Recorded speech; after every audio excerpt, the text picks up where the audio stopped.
Many words that Sri Aurobindo uses in Savitri are now considered by dictionaries to be obsolete or archaic. But this is not true because he brings them to life in new and extraordinary ways. Many also are often listed as figurative, FIG, but Sri Aurobindo uses these to express realities he has seen or experienced. And I think that's very important for us not to lean too much on dictionaries, although they are useful to some degree. We are seeing that so much has changed in British pronunciation over the years. I'll give you just one or two examples. The word white, the H was always sounded in Sri Aurobindo's time. Now most people just say white, or which instead of which, or where, and then they say where. It's just modern usage, but I will stay with Sri Aurobindo. Okay, so I think we better begin. 4:34, all right? 6:34.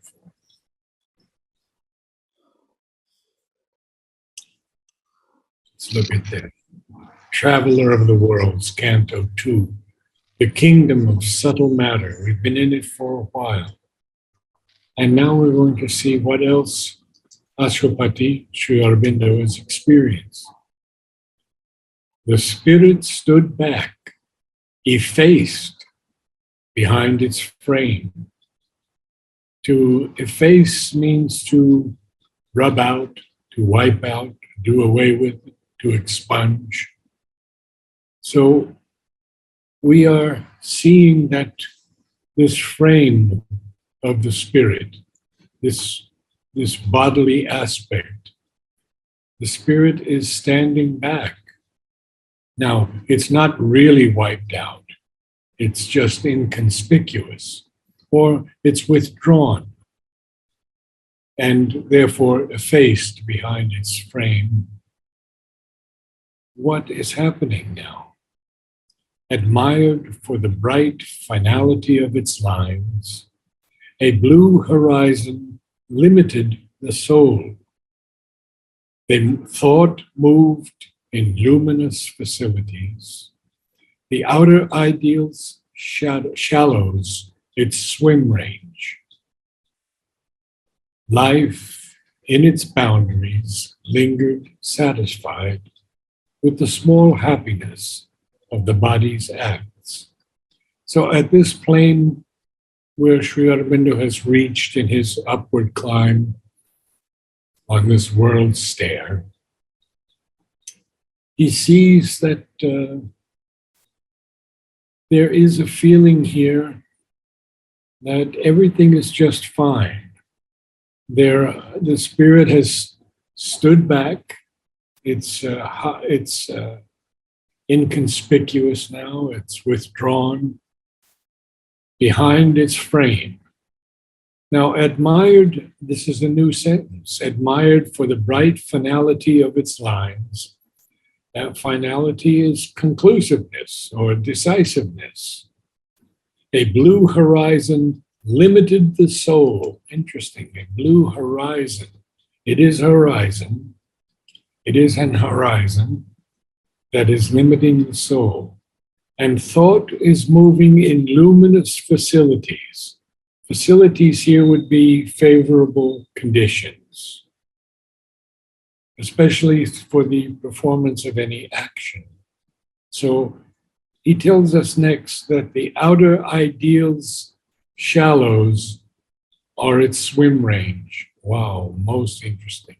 So the ideals shallows are the places where these beings have room to swim, in other words, to move around. Life in its boundaries lingered satisfied. So here life is not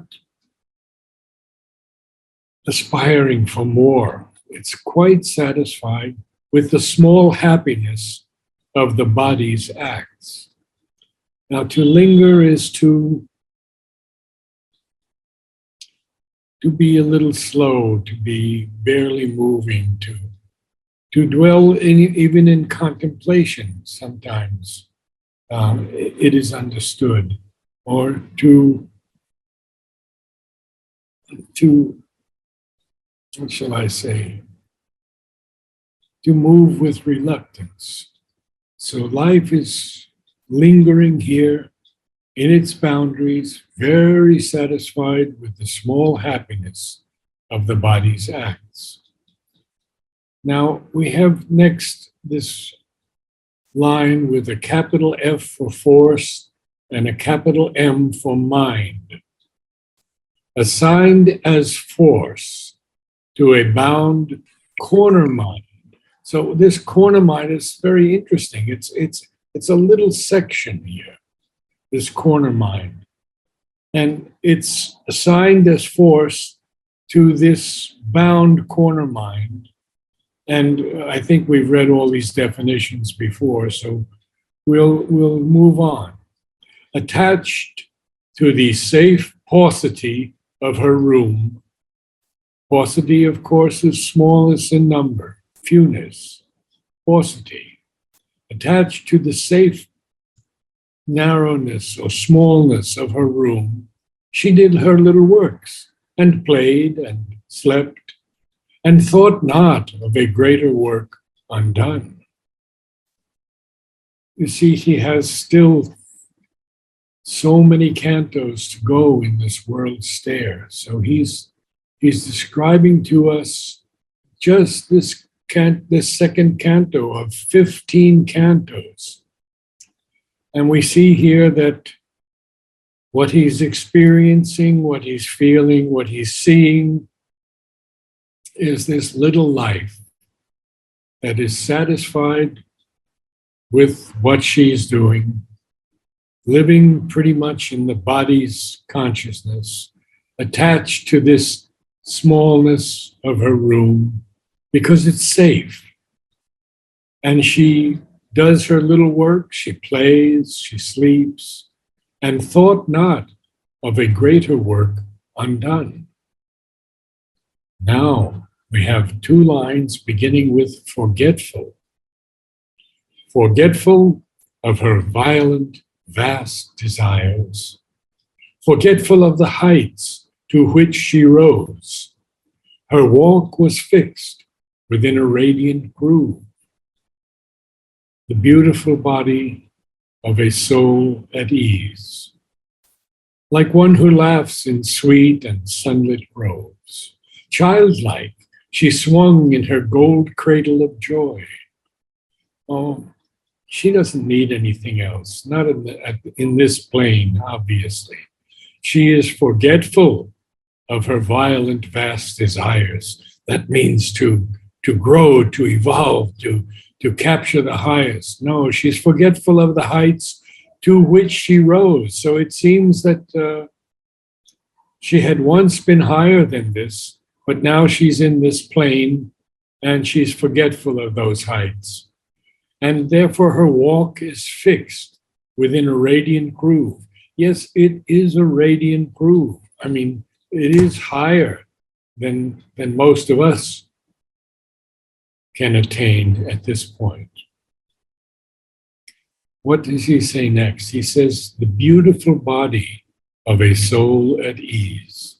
Yes, the soul here is at ease. There's no stress. And he compares it. He says, like one who laughs in sweet and sunlit groves. Childlike, she swung in her gold cradle of joy. So she's childlike here in this cradle of joy, swinging back and forth. The space's call reached not her charmed abode. She had no wings for wide and dangerous flight. Yes, it is dangerous flight. There's no doubt about that. Vladimir, you have something to share with us here? No, I don't think so. Okay, fine. She faced no peril of sky or of abyss. She knew no vistas and no mighty dream, no yearning for her lost infinitudes. This infinitude is a word coined by Sri Aurobindo. And he writes, I take it upon myself the right to coin new words. Immensitudes is not any more fantastic than infinitudes to pair infinity. Now, infinitude is boundlessness or an immeasurably large extent or number. So in this realm, the being knows no peril of sky or of abyss, knows no vistas and no mighty dreams, no yearning for her lost infinitudes. Now we have very interesting passage here where he speaks more and more about this plane. He calls it a perfect picture in a perfect frame. This fairy artistry could not keep his will. Of course, this is Sri Aurobindo, this is Ashwapati. And so he sees this perfect picture in a perfect frame where everything is satisfied just with the body's needs, desires, experiences. And it's a fairy artistry, not really what we would say solid, but a fairy artistry that was not able to keep his will. But it gave a little release, only a moment's fine release it gave. A careless hour was spent in a slight bliss. Now, he's going to tell us much more here. Our spirit tires of being surfaces. And I think we're all here because of that. We all had lives previously, and those lives were sometimes very challenging, sometimes very rewarding, but they were more on the surface. So here he tells us that our spirit tires of being's surfaces. Transcended is the splendor of the form. It turns to hidden powers and deeper states. So when the spirit tires of these surfaces of being, it immediately begins searching. And in that search, it transcends the splendor of the form.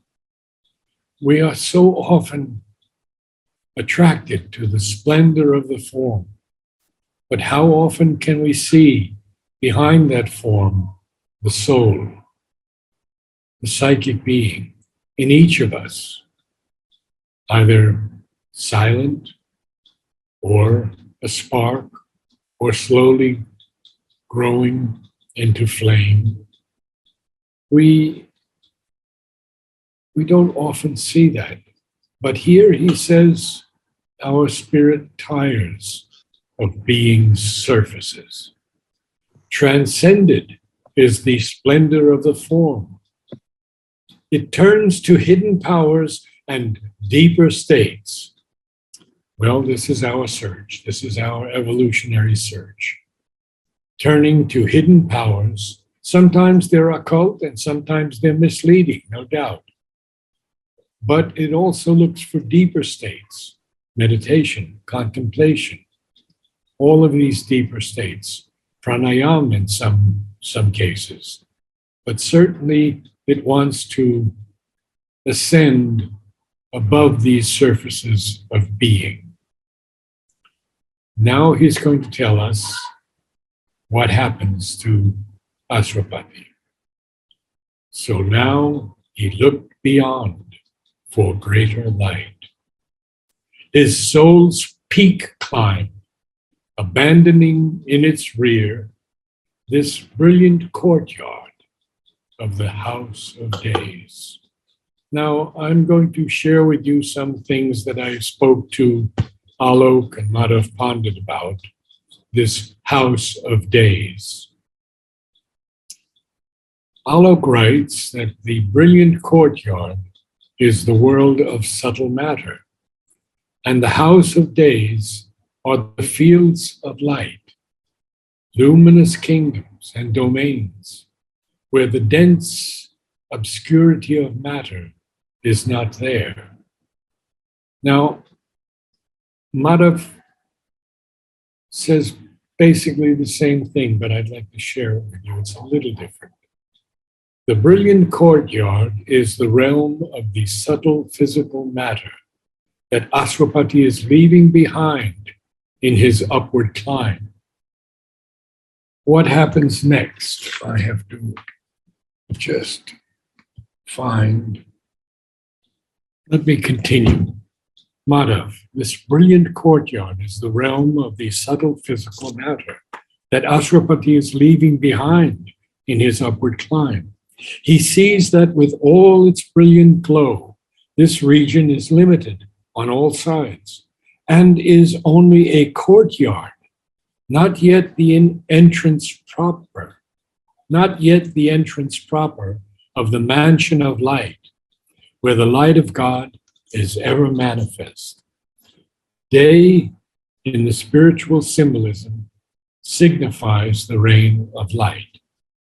Ashwapati seeks to enter the order symbolized by the house, where the light shines uninterrupted.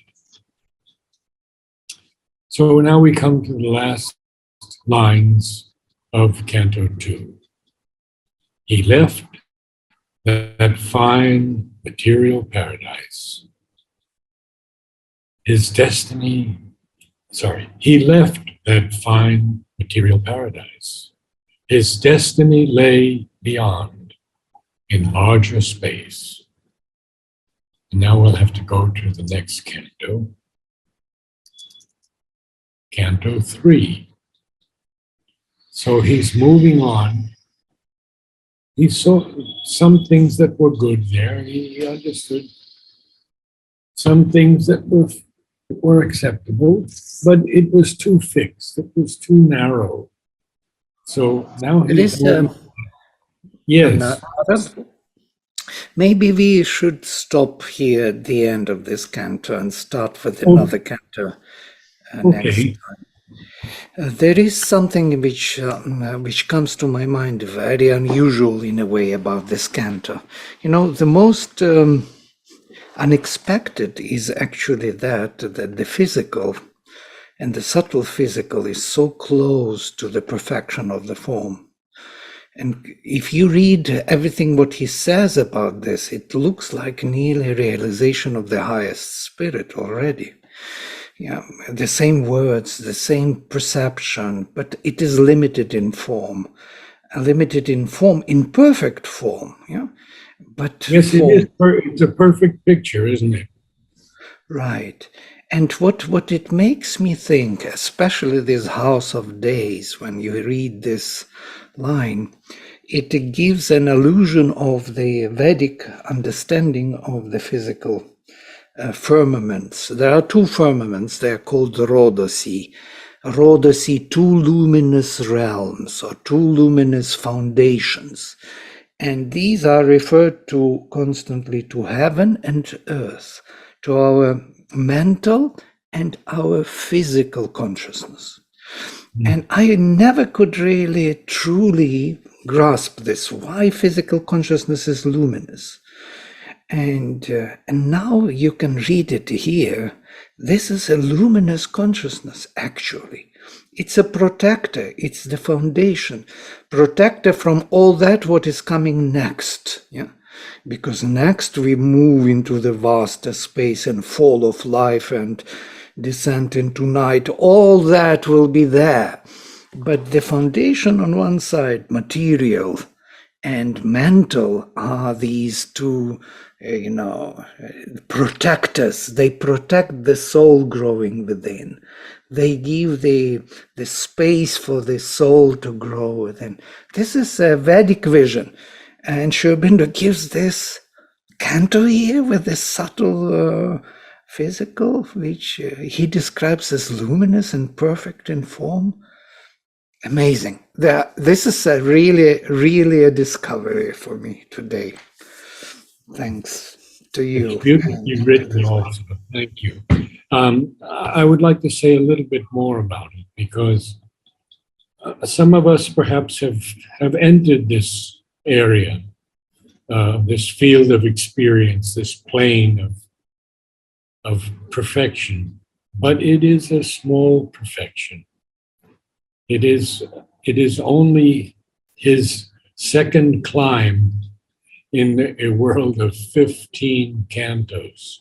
So there's a long way to go, and he is going to explore every aspect of this world stair. In fact, he's going to rise and then have to go down and bring the light into these darkest areas, which are not so easy to read.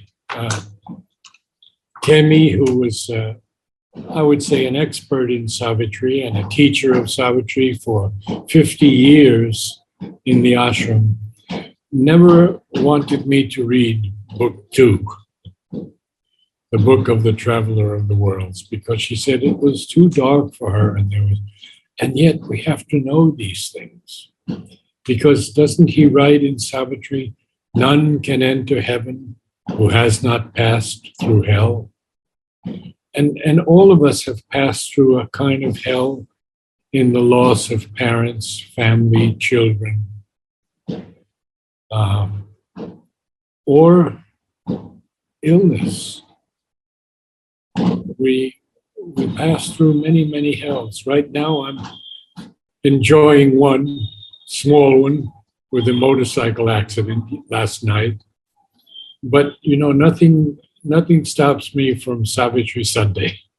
So I thank you all, and we'll meet again next week with a new canto.